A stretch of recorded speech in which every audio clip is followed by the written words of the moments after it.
Okay, good evening, everybody, and welcome to our July monthly meeting. I'm going to go through a couple announcements or reminders before we get started tonight. This coming August, we're excited to announce we have Blake Rudis will be presenting. The topic will be monochrome. It's not all black and white. And as some folks may have heard, we will begin meeting live in person in October. And for that meeting, we have Dave Cross. He's a world-renowned Photoshop and Lightroom teacher. So we're pretty happy to have him in person. And those meetings will be at the new Grace Church on Tuesdays. And there'll be quite a bit more detail coming out prior to October. So for this evening, I'm happy to introduce Eileen Sklon, who's calling in from the Villages this evening, and will be our speaker and actually educator. We're in for a treat, as many of us are going to learn a photography technique called intentional camera movement that can yield some very artistic results. And this isn't a new technique, but I don't think it's one that a lot of us have either attempted or mastered. So I'm looking forward to some education. And I think by the time Eileen's done, she's going to show us how to use the camera to accomplish it, as well as a little bit of post-processing if need be. So Eileen is also an educator on the topic of fluorography, which I didn't know what that was, but it is the name for artistic floral photography. So I think she's going to maybe speak a little bit about that at the end. Just she's part of a Jackie Kramer team that offers some education in that field.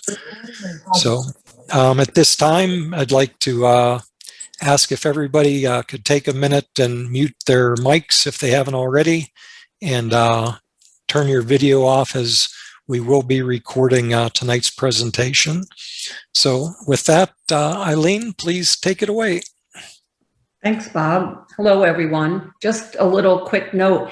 I've seen Dave Cross 3 times. He is such an excellent educator, and he's interesting to look at, and you're going to be really happy having him as your speaker. So anyway, hi, I'm Eileen Sklon. Like Bob said, I'm from the Villages. I'm a member of a team of teachers for workshops Jackie Kramer gives, and she has a Facebook page called Fluorography, and if you would care to join it, you just have to send a request and she'll accept you in.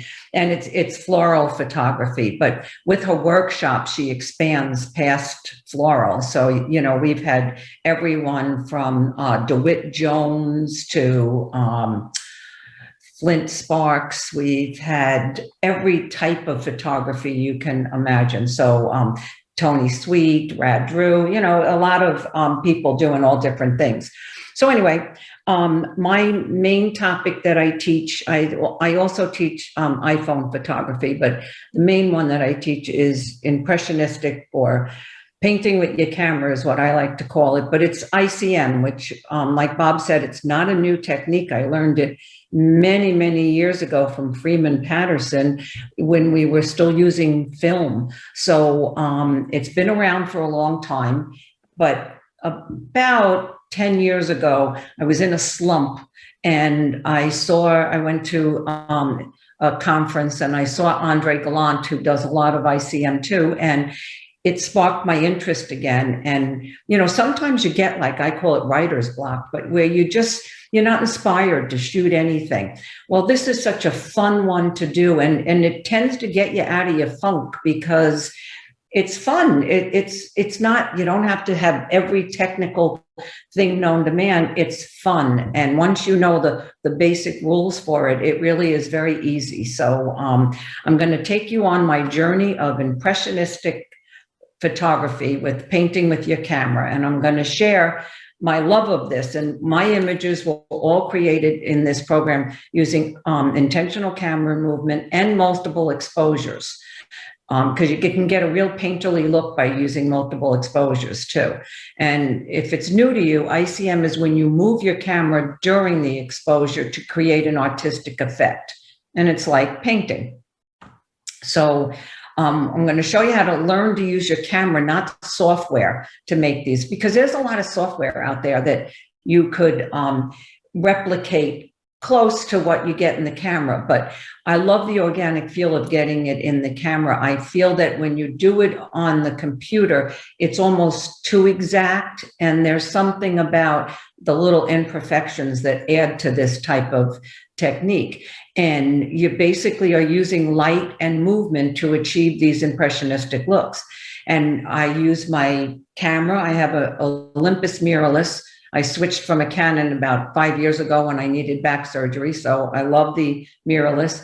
And I also use my cell phone, and I'll show you that too. Everybody has a cell phone.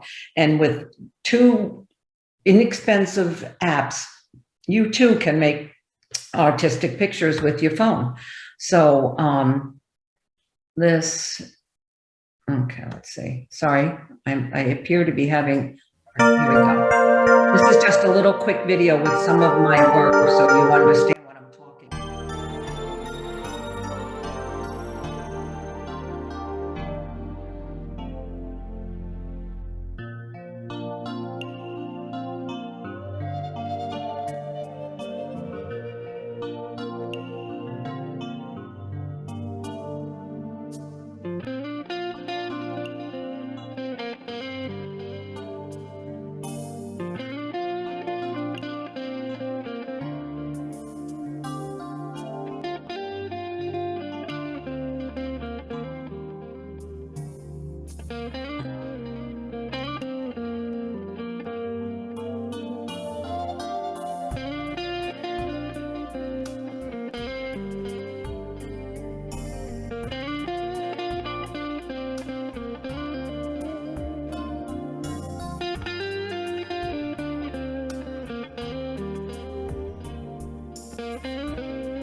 Okay, so what that had all different techniques in it, from panning to moving your camera, all different ways, and also multiple exposures. And I'm going to cover all of that. But first, here's my gear. I use an Olympus mirrorless, and for most of my ICMs, I use my 14 to 150. I will use my macro lens when I'm doing it with flowers. I tend to use the ICM on mostly other things besides flowers. I do flowers once in a while with it, but I prefer doing other things. And if I shoot with my Olympus, I tend to edit in Photoshop CC, and I also use Topaz Studio too. And you're gonna, when you're using ICM, you have a slow shutter speed, and your f-stop is stopped down. So there's a lot of light coming in. So it's not easy to do on a sunny day. So if you're on a sunny day and you want to do it, use a neutral density filter. I use a 6 and a 9, and there's been times I stacked them together because it was too sunny. Or you can use a polarizer if you don't have a neutral density. It'll help block some of the light too. And with my iPhone, I have an 11 Pro Max, but what I'm showing with the phone will work with most of your phones. And if I shoot with the phone, I usually edit it in apps that are for the phone. So the basic ICM camera settings are, you have to put your camera on manual, and you start out. These are starting settings. So your ISO 100, f22, and start at 1/8 of a second or 1/5 of a second shutter speed. But depending on the light, how fast you move, And what the subject is, you're going to have to make those adjustments. Usually it's the shutter speed and the f-stop that I change. Not too often do I change the ISO, but all of my images, almost all of my images in this program will have the metadata. So you could see the changes that I make, and I can't explain why because we're not in that environment, but it all pertains on the light usually that makes me make the changes. So like I said, these are a great starting point, but as the light changes, so will your settings. Like this particular one, this is a bunch of tulips, and it was a 2-second exposure, so I could do the swiggle and the straight up, and it was at f16, but I kept the ISO at 100. So those are the two, your shutter speed and your f-stop, that you're going to find you change the most. So try to shoot on overcast days. It's like nature's softbox. It's just a wonderful weather to do this kind of photography. But if not, I told you about the neutral density and the polarizing, that'll help. Or if you don't have either one of them, you could try to, on a bright sunny day, try to shoot in the shadows. And you could do that on a sunny day too. So I don't know how many of you are golfers, but you know how with a golf swing, you start swinging before you hit the ball and you continue through. Well, I kind of do the same with this, because if you press the shutter and then start moving, you get a distinct line that shows exactly where you started. If you start moving, then press, it's a very gentle transition and you don't really notice that. And you can move vertically, horizontally, diagonal, squiggle, wiggle, whatever you want to do. Remember this, you can be loose with this. It's like you're painting an impressionistic painting. So it's not real tight like that. So all right, this is a little short video. Hopefully it works. That we went down to the little lake in town to shoot this, and hopefully it plays. This is Eileen. Here we go. If you can't hear it, make your sound a little louder. My town here to. Whoops, I'm sorry. That was me. This is Eileen Sklon out down by the lake in my town here to do some ICM to show you the motions. It's easier than doing it in a program. So it's morning time, the sun is out, so I have my neutral density filter on, which is a 6. I also have a 9 with me if this isn't strong enough. So I'm going to show you the motion. So what I'm going to do is I brace myself like this. I look through the viewfinder for this motion, and you can move slowly. I have a 1-second exposure, so that gives me the time to move slowly.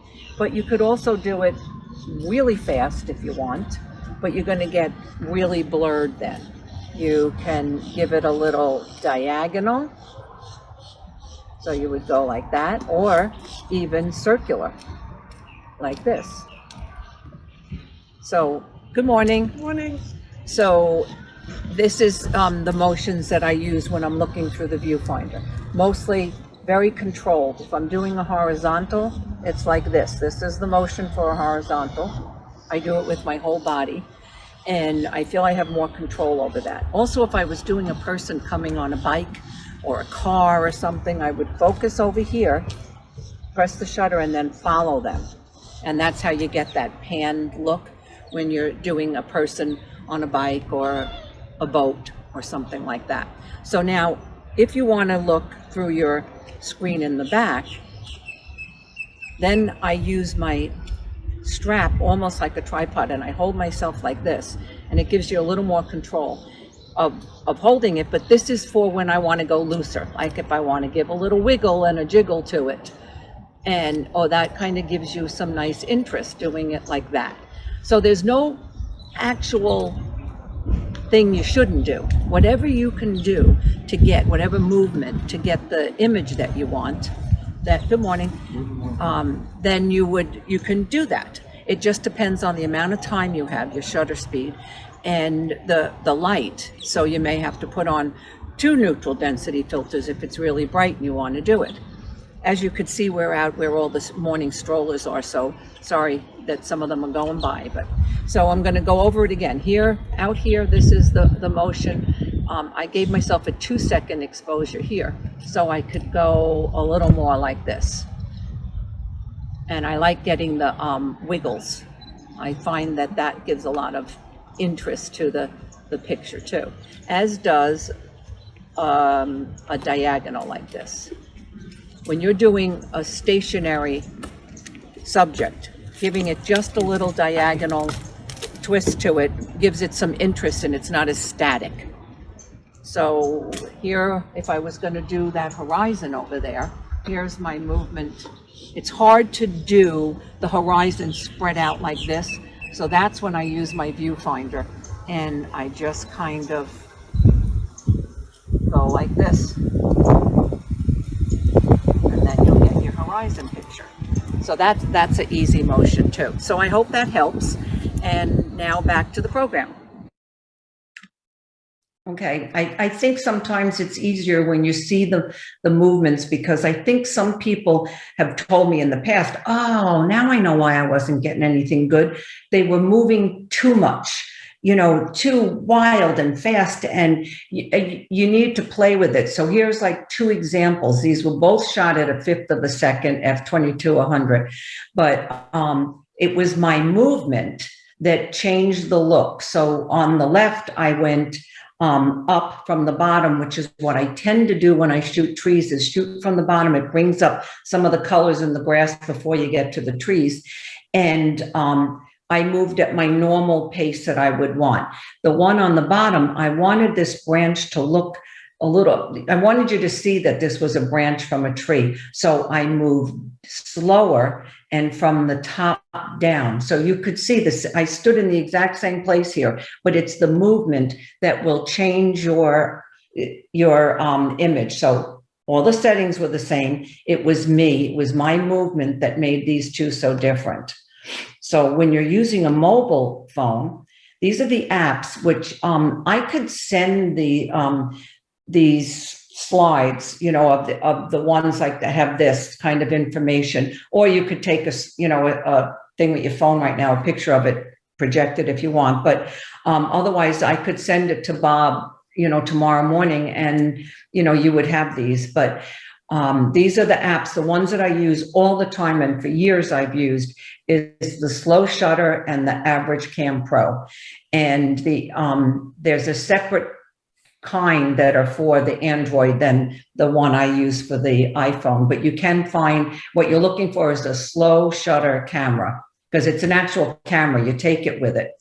And then for editing, I use Snapseed, Impresso, Retouch.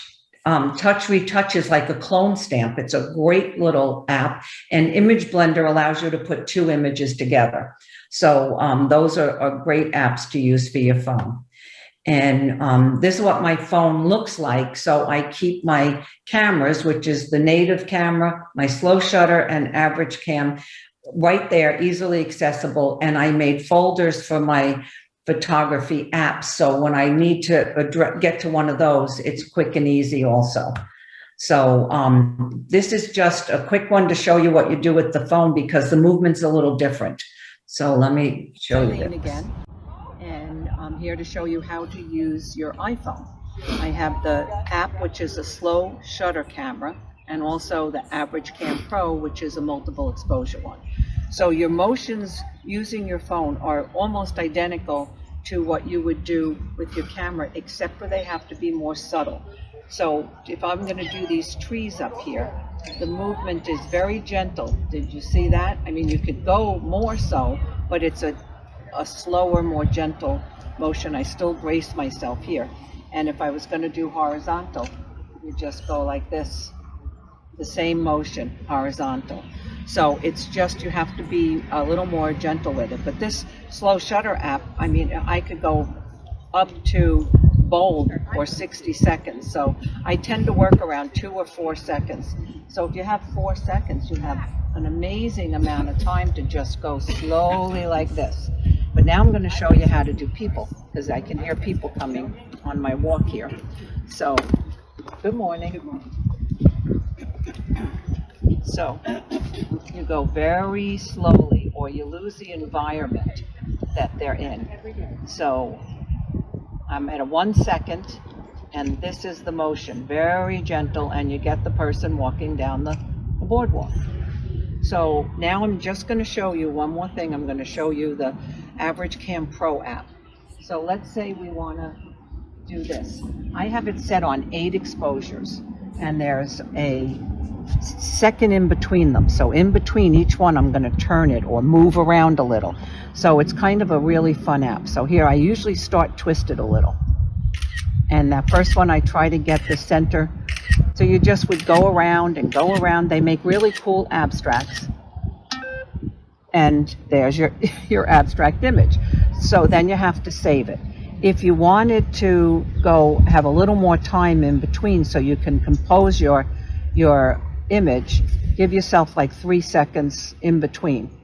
And so let me see if I want to compose this here. I'm going to do that as a multiple. It'll make it look a little more painterly.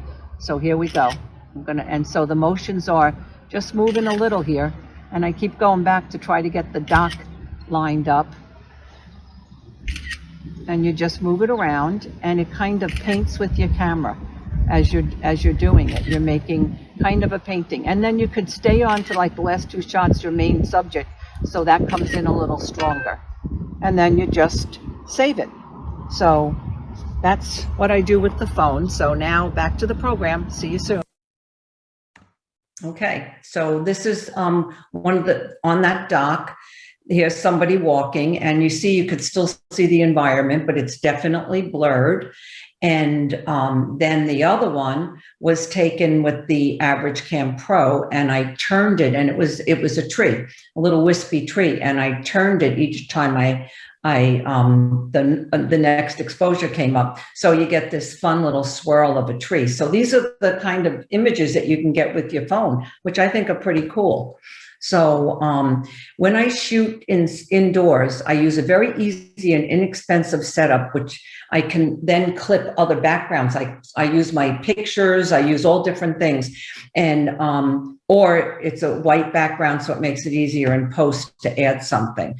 So here, this image, Blowing in the Breeze, was shot with my Olympus using this setup, and it was at a f/16 1/5 of a second. And here's the setup. It's 3 pieces of foam core. I taped 2 of them together so that it makes that you could fold them, and the other one is the base. And you have the side facing out to a window, any window, and the light that bounces around in this thing is unbelievable, and it's the cost of 3 pieces of foam core. And then this is where I would also tape the a backdrop or a picture or something. Like the image here was a picture of mine that I blurred, and that was added to the picture to give you that background. So I also, if I'm doing it at night, have this set up. It's a little light box kit, and it's small, but it's very, very cute. So I'm sorry, I have to stand up. I get these cramps in my legs sometimes. I'm sorry. Okay, so this is it's called the one I use. There's a bunch of different ones, but on Amazon, this one's $45.90. It's 16 by 16. It comes with the lights. It comes with black backgrounds and other colors and the whole little setup. And it's great. These are the little lights that it comes with. So it's a great little kit for that price. And you can find others on Amazon also. Okay, so when I first started shooting ICM, I started with trees because they don't move much and they're pretty cooperative.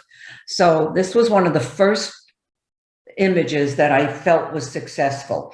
So I put the originals in because I want you to see how they don't look great, a lot of them. Some of them do. Some of them you'll get it and it's just wonderful. But when I saw this, I knew I had the colors on the bottom of the grasses. The trees were straight, which was important to me with this image. So the only thing I had to do to this was crop it and clean it up a little, like these little squiggle white lines I tend to remove. And then you pump up the saturation. And when I do the saturation, I do each color separately. I never just pump up the whole saturation because you may not want one color. And there was nothing else done to this. This was all there. All this stuff was there. It just needed to be saturated a little more and the whole image cleaned up. But this one was something that I didn't have to do anything to. Sometimes you'll get them perfect, right away. Well, what I consider perfect for what I was looking for. So this Eileen, one, yes? one question. Yeah. So when you're doing like the trees or the landscapes, you're just doing an individual exposure. Normally, you're not like shooting on continuous low because you're panning. No, it's one image. Very good. And I don't use the continuous at all with it. So, and I've also been told I should have my image stabilization off. Well, half the time I forget to do that, and I don't see that it makes a difference. So I wouldn't worry much about that. It's once you put those settings in your camera, you can, just move. You don't need to do, continuous. You'll just get it. With someone on a bike, you're following them. So continuous wouldn't work anyway. It's a different thing than when you're shooting continuous and you're hoping to get one good shot in there. It's all one long exposure. Does that answer? Is that good? Yep. Very good. Thanks. Okay. All right. See, this is another one that I did nothing to. This was with the regular camera, 1/8 of a second, but you get this, the sun was on these trees and I saw it and it looked like fire to me. But because they were so straight up and down, I added the little diagonal at the top and it almost looks like flames then. So that's what I mean about you can add a little interest to a static image by just giving it a little twist or a turn or a diagonal. And I do that, as you'll see, in a lot of my images. This one has a little bit of a curve to it also. And or you can make them very spooky. This one I actually moved a lot, but it was this half dead tree. And I thought, oh, that looks spooky. And then I said, oh, I'll try to make it spooky. So this one I call Stumped because this is right near where I live. I see it anytime I'm leaving the villages, and it just fascinates me, these rows and rows and rows of trees. So I always leave more in my image when I take it. With this kind of image, I don't shoot to fill the frame and think that's all I want. I leave a little extra because I'm not really sure what I'm gonna want with it. So as you could see, this has on the top, it has the tops of the trees. With the finished image, it doesn't, because I didn't want that. So I cropped it and enhanced the colors. And I cloned out this big white spot here and here. And, so you're talking about almost only a 5-minute edit to get from the original up on the top to the bottom. So that's not, a lot of editing to do. And this one, all I did to this one was add a texture. You can see the texture on the leaves, but the tree was panned gently so that it wasn't totally blurred, but I wanted it to look like a painting. And I think the leaves on it do look that way. So it's gonna, once again, it's gonna depend on how much you move to get the look. You could do it really subtle and get something like this where it just looks a little softened, but it's not like a total blur like the white trees were. And that depends on you. Now I have this other habit of I shoot from my car, not when I'm driving, when I'm a passenger. If we go up to New York, my one daughter lives on Long Island, the other one lives upstate New York, 3 hours away. I'm bored in the car, so I shoot from the car. And this one was 1/3 of a second at f/16 from my car. So I should never say from the car. I should say from the passenger seat. I don't want anyone to think I'm doing this while I'm driving. That's worse than texting. Okay, so flowers.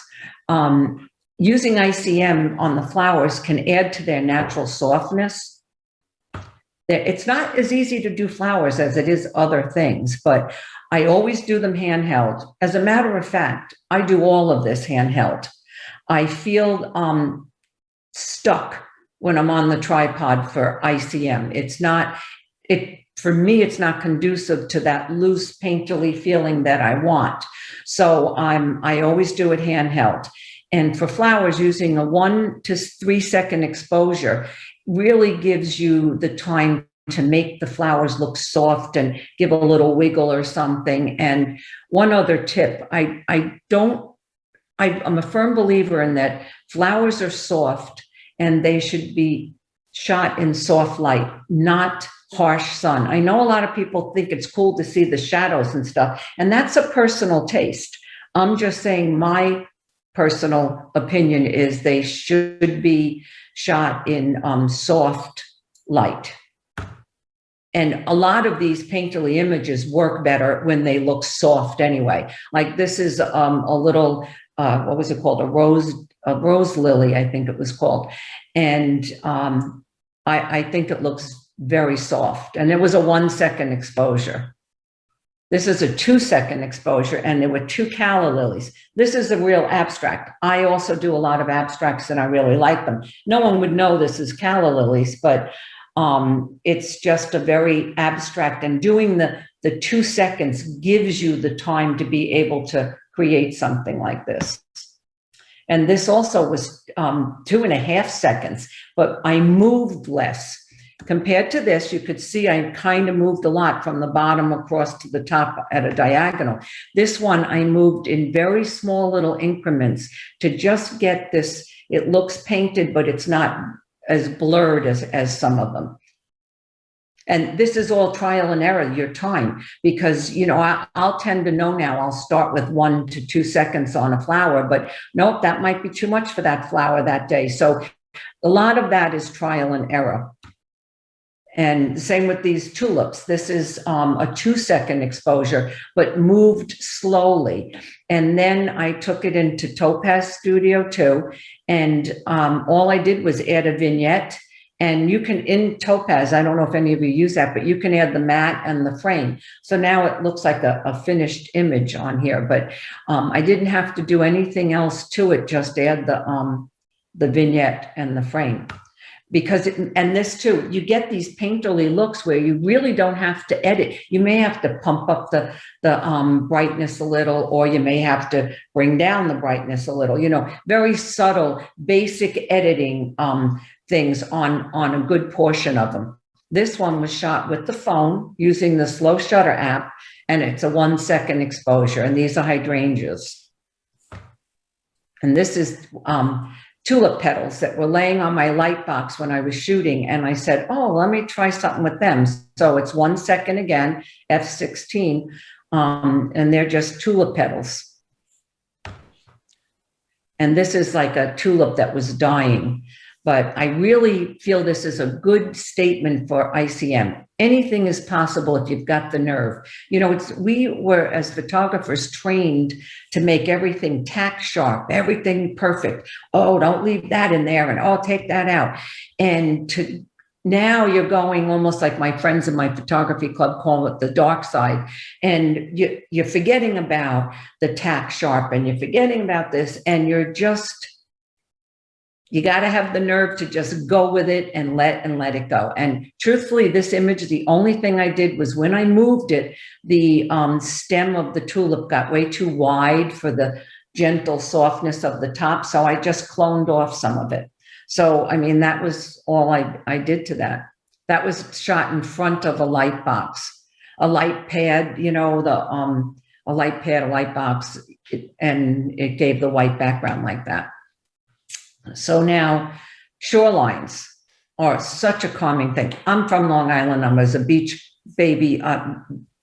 Water soothes my soul, and I'm landlocked here in the villages, but I get to the beach periodically. But I almost always shoot them horizontally, and sometimes with a slight diagonal.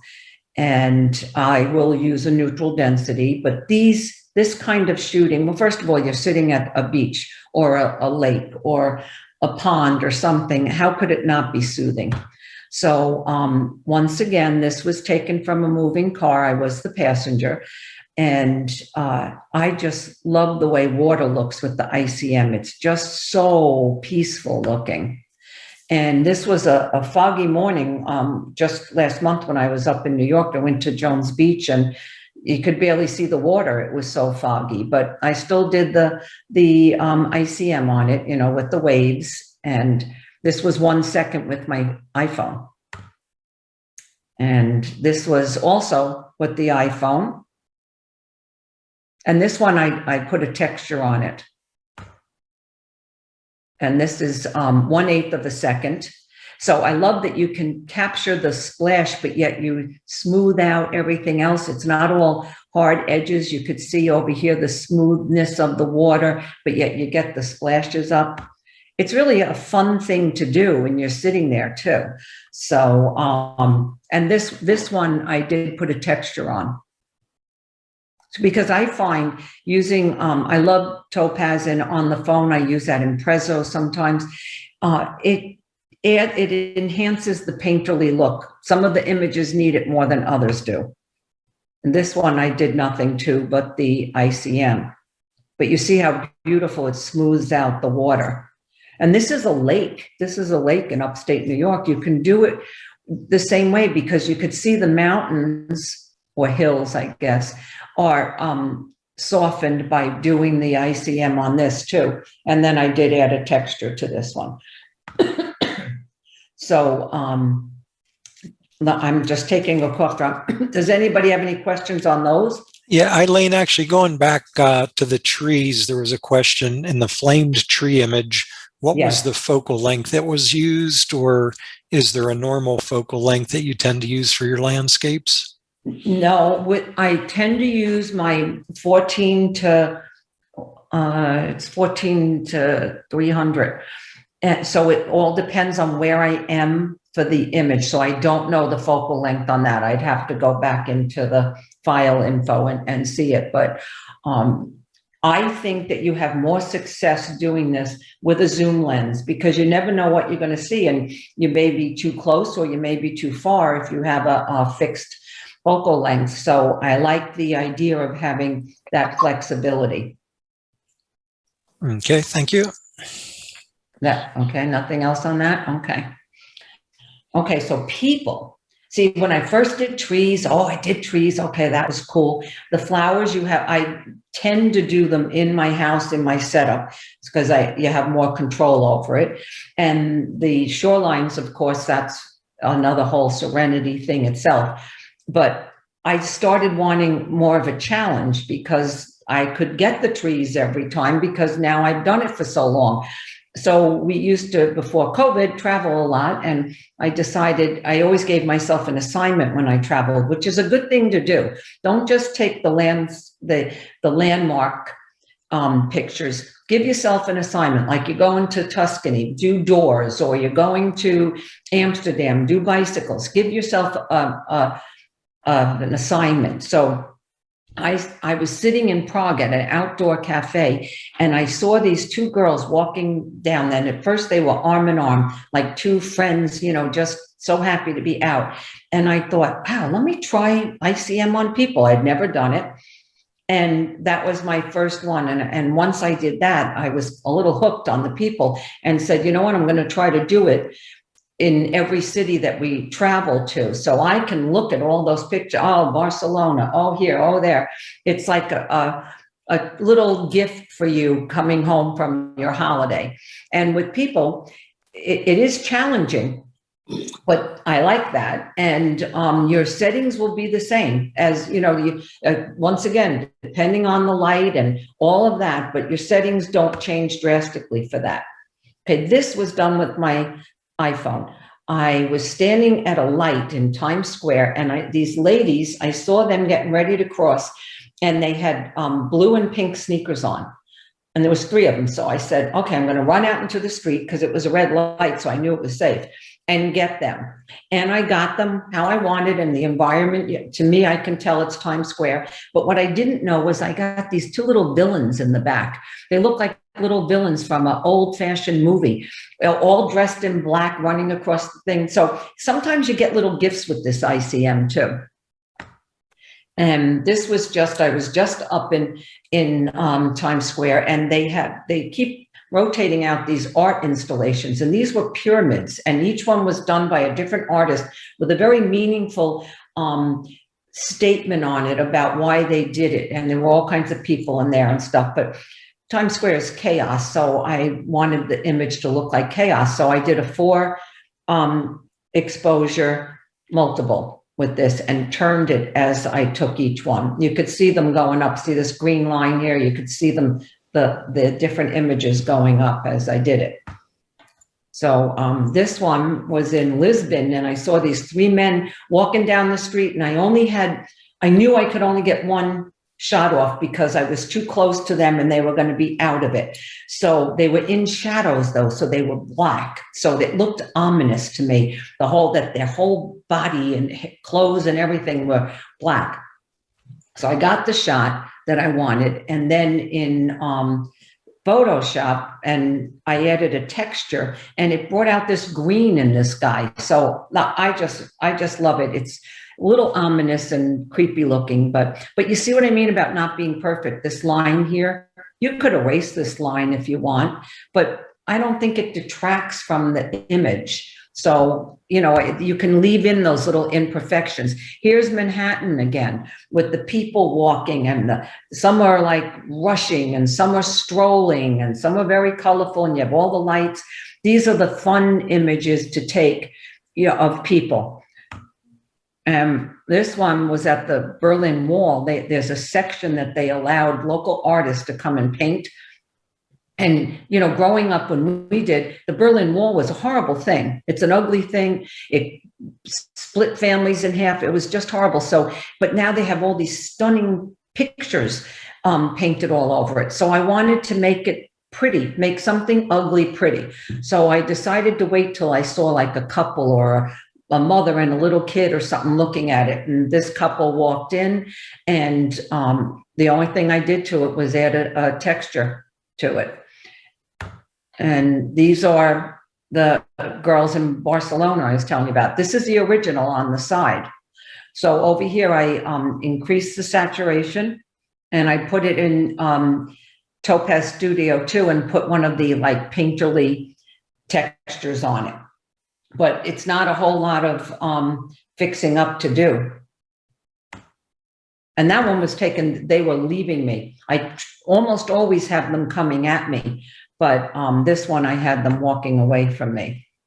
So now here's where we were talking about like the panning. This was in Copenhagen, and they have a lot of bikes in the morning, so it's like rush hour.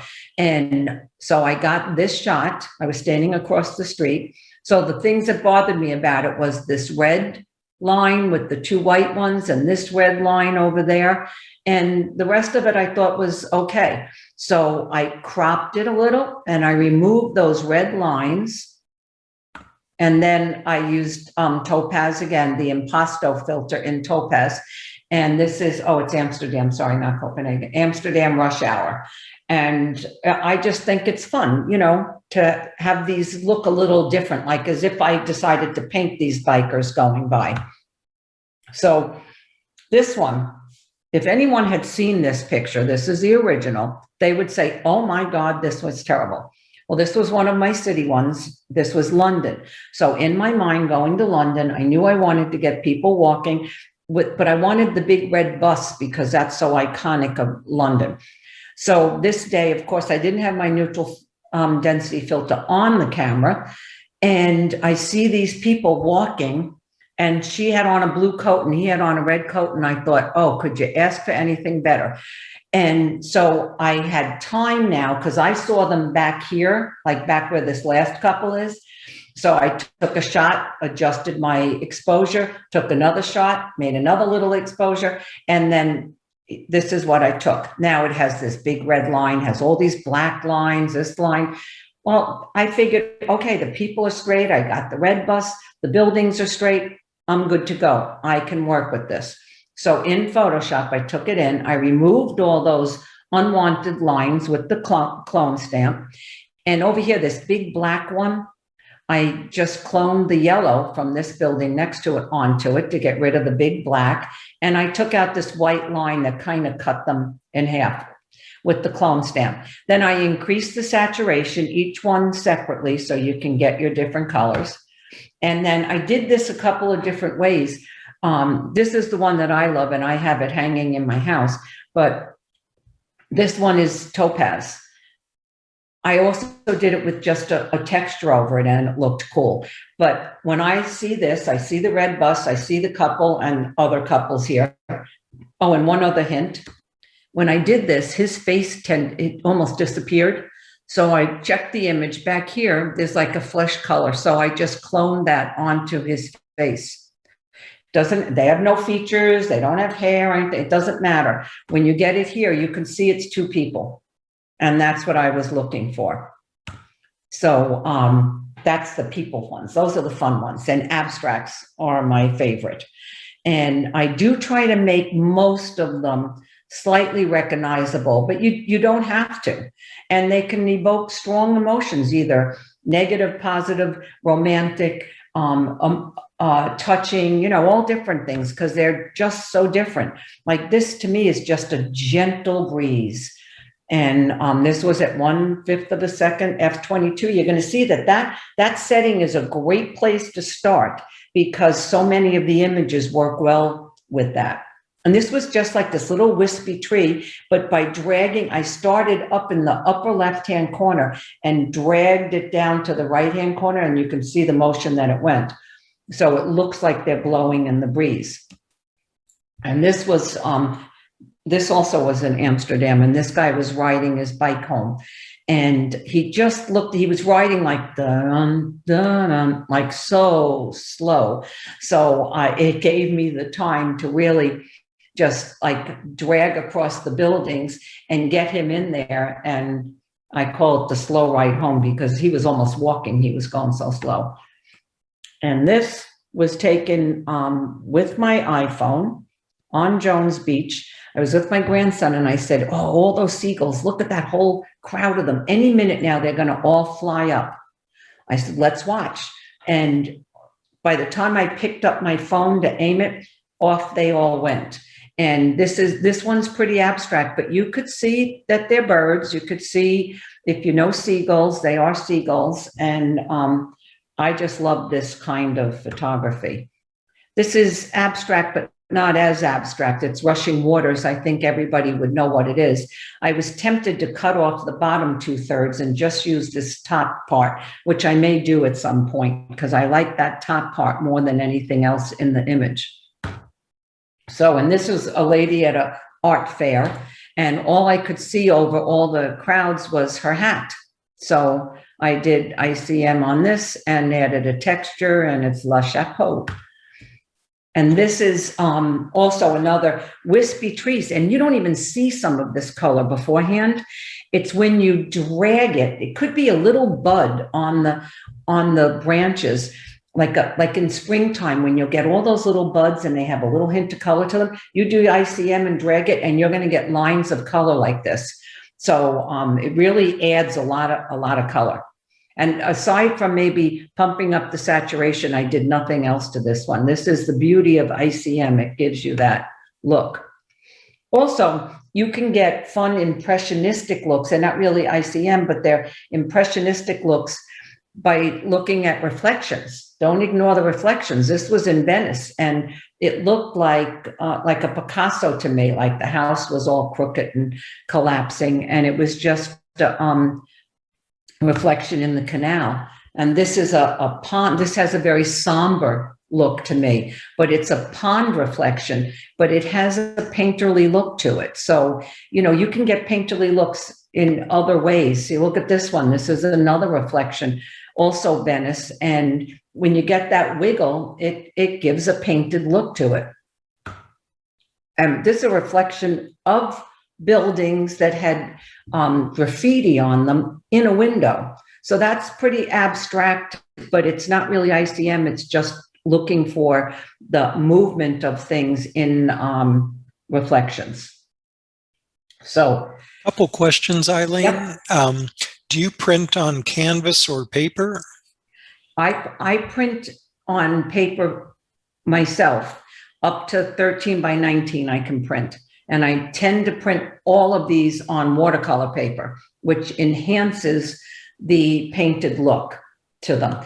The canvases I have done out, and like that London one I have as a canvas, and it looks great on canvas. But they do look really nice on, and I use the Epson watercolor paper, and there's different types of watercolor paper you can get, but the Epson really they just look beautiful on it because it's a thicker paper. It has dense, and I don't know if any of you paint, but it's the little roughness in the paper that adds to the painted look of these pictures. Okay. And another question, the photo of the Barcelona with the girls walking away, Yes. was that done with a cell phone or your camera? No, that was done with my camera. Okay. Wait, I'm going back to them. I think back then, I didn't have a cell phone that I even thought of, using it. This was with my camera. Okay. Thank you. Okay. Okay, so abstracts we did, sorry. Okay, multiple exposures. Until yesterday, I thought my Olympus only allowed me 2 multiples. And so I was using my iPhone with the Average Cam Pro because I could do any amount of multiples that I wanted with that. But what I discovered by reading the book, that my camera, you set the multiple exposure for 2, but then there's a setting overlay, and you could pick any raw photos that you have in your thing and add them to whatever you're shooting, so that it allows you to have more multiples. So that's good. But this is the Average Cam Pro app for the phone. You can go up to 128 images. I tend to shoot either 4 or 8. I've done 2 also. And this time in between, like if you're going to walk from one room to another, give yourself, like 20 seconds or 15 seconds. If you're doing something that you're all right in the same vicinity, you only need like 3 seconds in between. And that allows you to line up your next image. And just keep the slow shutter thing off. It makes no difference. And you hit the settings to get this screen that we're seeing.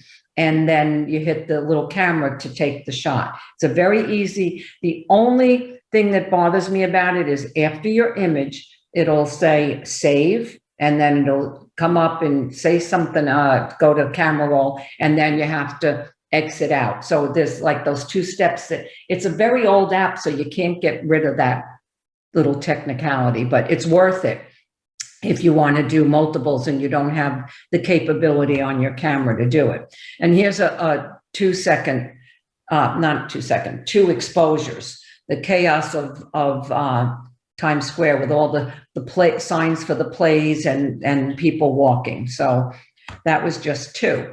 This is also in Manhattan, and this is, there's an area, Hudson Yards, and there used to be like shipping yards, and now they're making it like one of those gentrificated places, but anyway, they have this big sculpture called the Vessel. So I used a 4 exposure multiple, because I don't know if you could tell, but all this was construction men. You see the little orange things here? So there was no way to get like a nice shot of this. So I said, well, let me do the multiple. And then the orange people kind of disappear. And then I did put it into the Impresso app on the phone and got this painted look from it. And with the Impresso app, you have a lot of choices of what you want to put on. It's not like you just hit it, and you can add textures in there, and you can wipe out some of it, erase some of it. So you have a lot of control over it. It's a nice little app. So this is 8 exposures, and I turned each time, but each time I turned, I tried to focus as close as I could on the center. So the center flower stayed pretty clear, and then you got the circle like surrounding it and supporting that flower in the middle. And here we were in a castle in France, and oh my God, when I saw this hallway, I was so intrigued. It had arches, it had the checkerboard, it had lines on the ceilings, it had lines on the candelabras. It was like, oh my goodness, what do I shoot here? But I knew there must be 8,000 photos in this one hallway. But I chose to do an 8 exposure multiple, and it looked very Alice in Wonderland to me. And that's why it's called Down the Rabbit Hole. I just loved it. So these are the fun things that you could, do. Here's another one. I was on a plane and I look out and, oh, the sky is beautiful, so pastel. And the wing of the plane is there. So what do I do? So I did an 8 exposure. You could see 1, 2, 3, 4, 5, 6, 7, 8. You could see the 8 wings.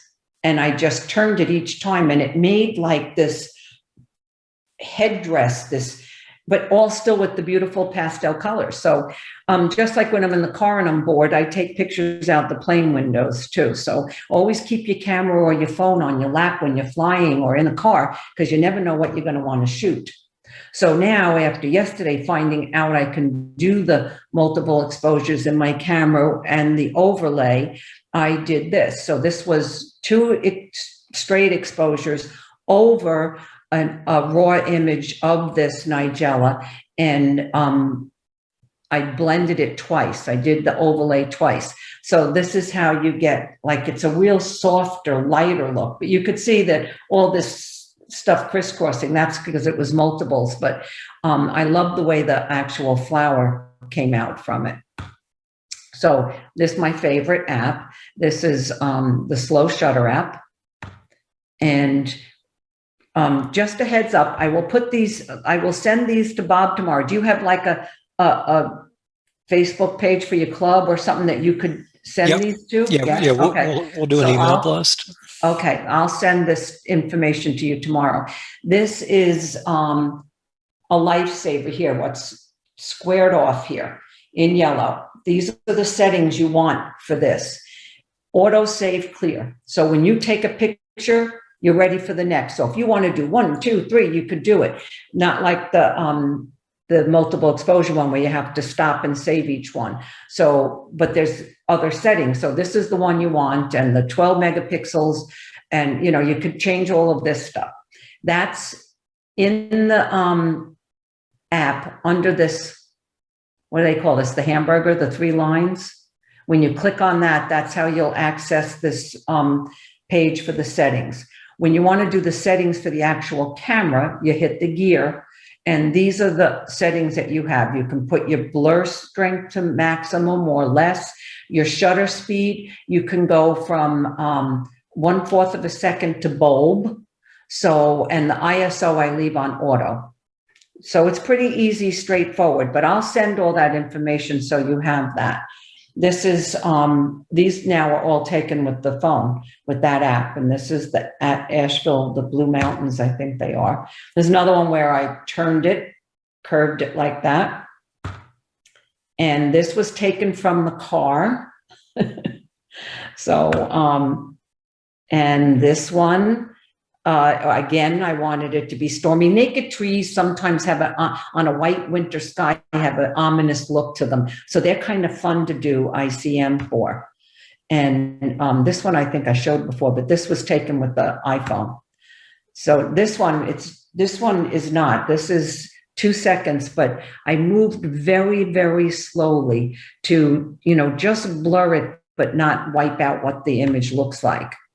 So another trick you can do with this slow shutter is, this is, I live on a golf course, so this was outside. It was a very windy day. So I just had a 4-second exposure and I held the phone steady. And just by the wind blowing, this is what I got. But I thought it needed a little enhancement. So I, checked the saturation a little, fixed that up, and then I added a texture in topaz to make it look a little more painterly. But you could, if you just pump this up, saturation a little and stuff, also put this across as a painting. And all I did was hold it still on a windy day. So that's the actual program. I will be here for lots of questions if you have them. This is my portfolio. I'll send that to Bob too. And Bob, can I just email you these? Yep, that would be fine. Yeah. Okay. And then I do have an ebook that is available for purchase for $9.99. There's a link down here. If it doesn't work when you click on it, just copy it and put it in your web browser, I guess that's called, that, where you get to sites. And it'll bring you to my PayPal that's specific for this. You have to put in the $9.99, and there's a box for comments. Please leave your email address, because I have to email this to you, and being I don't know you, I don't know your email address. So it's got a lot of pictures, but also a lot of instruction. So it's almost like a backup to this program. So if you don't remember the settings, or you want to see the different, because I do the trees and the people and the things. So it's a good backup to have. So I want to thank you for asking me to speak at your club. And like I said, I will now get out of this, and you could see me, and I'll answer any questions. So a couple questions came in. What is the current type of phone, and are you happy with it? I use the 11 Pro Max. So my husband just recently needed a new camera, a new phone. I refer to them as a camera. And he got the 12. So I brought mine, and I said, well, can I update mine? Is there anything better with the 12? And the guy said, no. He said, wait for the next generation. Between the 11 Pro Max, there's no difference between that and the 12. It's got the 3 cameras. So what it allows you to do is you have your standard, I guess it would be like a 50 millimeter. You can zoom in. It's called +2, or you can go wide. So you get that's really cool on the beaches and things, is to do really wide with your phone, because it goes really wide. And a lot of people don't have very wide lenses, if you don't want to get the real wide one. So and I think the one before it, I think the 10 might have also had that, but I don't know. I don't want to swear to that. So. Okay, another question with the camera, is everything in manual mode? Yes. Okay. Yes. Now, I don't know if anyone here has an Olympus mirrorless, but we have a real advantage, because we have all these little buttons, and you can set things to it. So I have one of the buttons set that if I'm shooting, people and everything is wonderful, and then all of a sudden I see something I want to do ICM, I just have to push that button, and it brings my camera to 1/5 of the second, f/22, 100. I can then alter those. It doesn't have to stay at that, but it gives me easier access.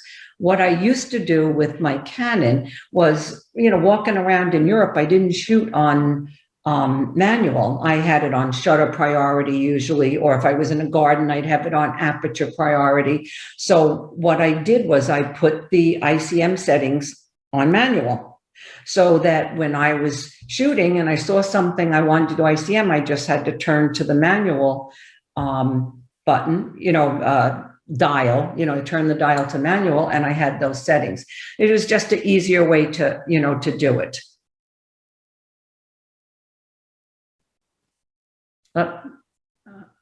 I don't have your sound. Sorry. Okay. Nobody did. Just several comments with respect to great presentation, and thank you, Eileen. Very interesting presentation. Love your pictures. Excellent presentation. Great information and program. Let's see. Can't wait to try. Can't wait to try it. I always meant to say this at the end. I always forget. I know this isn't for everyone. There's certain people that don't like this kind of look, and I understand that. We all like what we like, and it doesn't mean that the other is no good. But please try it, because it's so much fun. And I hope that some of you end up loving it as much as I do, because I shoot regular pictures too, but I do both of almost everything I shoot. I shoot it straight, and then I shoot it with ICM, because you never know what you're going to like better, and you may not be there again. So you shoot it both ways, and it is fun, but I do understand it's not for everyone, and I'm not insulted by that. But I think that and maybe you won't do it as much as me, but there'll be something that you see that just looks like a painting to you. If something looks like a painting to you, try doing ICM on it, because now you're really going to make it look like a painting. So. Okay, let's see. Where do you sell photos? Well, it's, of course, this last year and a half, but we have in the villages, we're very lucky that we have a very large art community, and I belong to the art clubs too, and we have shows, and I sell at the shows there. I have not, I mean, I had a Smug Mug account and I sold 3 pictures on it. I never sold on it. So I don't want to, I'm not going to, after this year, I'm not keeping that up, but it's mainly just through word of mouth or from the shows that I do. It's not easy nowadays for us photographers to sell our work. No. There's a question, which Peterson book is best? I'm not sure what that means. Which Peterson book for what? I guess I don't know. It's in the chat. Let's see. Yeah. So intriguing. Thank you for a brilliant presentation. Let's see, I can't paint with a brush, but I'm looking forward to trying with the camera. Very good. Love your shots. Let's see. I tried a few when I was in the police, but I wish I'd heard you first. Yeah, So, it's one of the bigger mistakes that most people think you have to go like this, really big, and then they don't get something. You'll see that the motions tend to be more subtle than you would think. And that is just a trial by error and what you feel. You'll feel it, so once you start to do it and you'll say, oh no, that's too much. Oh no, that's too much. And then okay, it's more subtle like that. So. okay, let's see. I think there are 10 or more iPhone to painting, which works best. Again, okay, I don't use iPhone to painting. What I use is an app called Impreza by Artist. That's in the list. I'll send that. I'll probably send it to you tonight. I'll send them out. okay. And that one is a beautiful app. You can do what they call en plein air, which is little less abstract as the other ones. So you have 2 different options with a whole bunch of options and then controls. It's a great app. It really is a great app that if you don't have Photoshop or you don't want to deal with Topaz or anything, you can add painterly looks to your shots. Okay. See, and another thanks a lot. Great. I will try some of this. Oh, good. Very good. Okay. Any other questions? Do you guys do you do a competition or critiques or anything in your club? Yep. All of the above. We have both online and we'll be doing a print of the month. So we judge everybody or whoever wants to submit a certain theme each month. Well, I wonder, I'll be curious how many ICMs you get now, right? Yeah, we'll maybe make that a topic one month. That would be good. Yeah, why it's good to do that is to get people out of the box that they live in, with photography. Expand their horizons with different things. Yep, agreed. Okay, I think that's it for the questions, and we thank you very much, Eileen. And I stuck in the hour you wanted me, right? No, you were fine. And okay, good. Yep, perfect. I mean, I could go on forever because I love this, but I know, you told me an hour, so I stuck to it. So, I really appreciate you, asking me to speak to you, and I hope you all enjoy it. And I am. If you have people that are asking you questions, you have my email. Send them to me. I'm there to answer the questions. I don't want anyone to get frustrated. Like say, wait a minute, she said do this and do that, and it's not working. So if someone's really stuck, you have my email. Just send it to me, and I'll send this information out to you so everybody will have that too. Okay. And if you want to have a backup, try the book. It's only $9.99, and it really has a lot of actually. If you want 1 minute, I can show you. I printed one out for myself, as opposed to an ebook, but it's got instructions. You can see there's a lot of writing, but there's also a lot of pictures. So, it will be very informative for everybody that, that gets it. So anyway. Thank you so much, and hopefully you all enjoy. Okay, thank you again, and good night, everybody. Thank you. Good night, everyone. Next month. Yep. Bye-bye. Bye.